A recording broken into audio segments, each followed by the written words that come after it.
Representative Salazar. Thank you, and wonderful to be able to talk to you, Mr. Nichols, and congratulations on your new position. I believe, sir, that Latin America is not a priority for this administration, and unfortunately, the empirical evidence proves it. As a result, we are losing our influence in the Americas, and China and Russia are pillaging Latin America while we are asleep. Let me just talk to you about 3 different countries that I'm interested, so please make your answers not too long. Cuba. For 4 months, sir, I have been asking your administration, the Biden administration, the State Department, for one thing: internet connectivity to the island. Your deputy promised to brief me personally on the progress the State Department has been making on bringing connectivity to Cuba, and that meeting has not occurred. So my question to you is, sir, have you done the due diligence with the companies that can provide that technology to Cuba? There are 2 companies that we can talk to. Have you done that due diligence?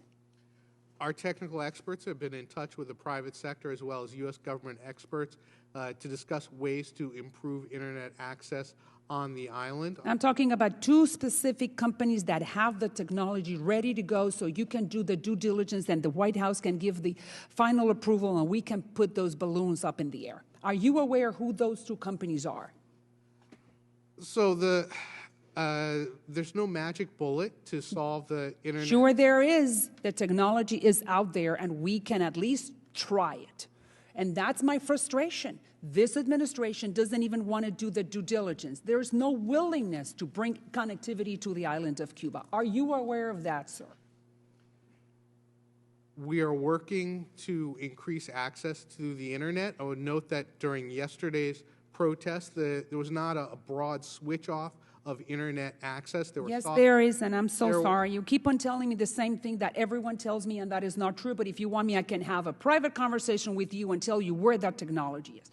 Now let's go to Mexico. On Thursday, sir, President AMLO, López Obrador, is going to be welcomed to Washington.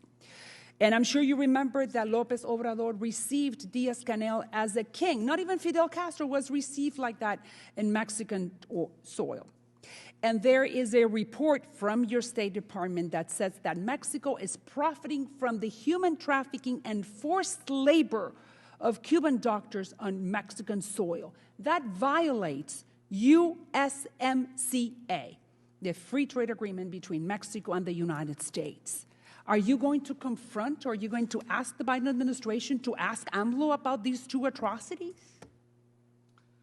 We discuss human rights around the hemisphere with our counterparts in Mexico, and we continue to advocate for the key values of...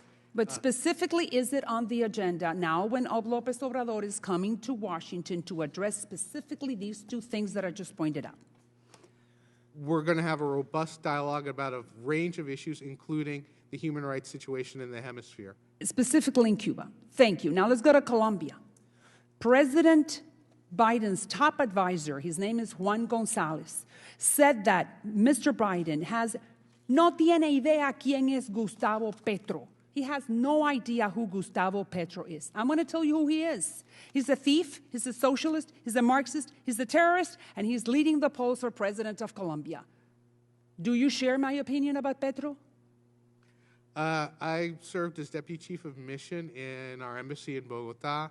I have met him, and just note that the election is a decision for the people of Colombia. I'm asking you, what do the State Department thinks about Mr. Petro? What's your opinion of him? I'm not going to characterize the candidates in Colombia. We note that it's a decision for the Colombian people, and we hope for a free, fair, and transparent process. But you want the best for the people of Colombia, and you do not want a Marxist in power, do you? Someone that is undermining the Colombian democracy. I'm asking you. We look forward to a free, fair, and transparent process in Colombia that reflects the will of the Colombian people. We have a long-standing alliance and relationship. Let's go to Venezuela. The Biden administration, sir, has eliminated the role of a special envoy. It has not nominated a single political appointee for Venezuela and has not met with Juan Guaido.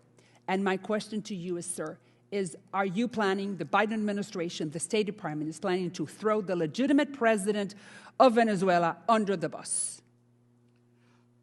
We recognize the interim president, Guaido, and his government. We continue to work with them closely and don't expect any change in that regard. So you are telling me that you are not Congresswoman. planning to recognize the Maduro regime?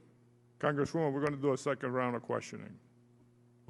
So I need And to... just to see if he can get that on the record. You're not planning to recognize the Maduro regime. I don't see any change in our position. Good for Congressman you. Kruger. Thank you.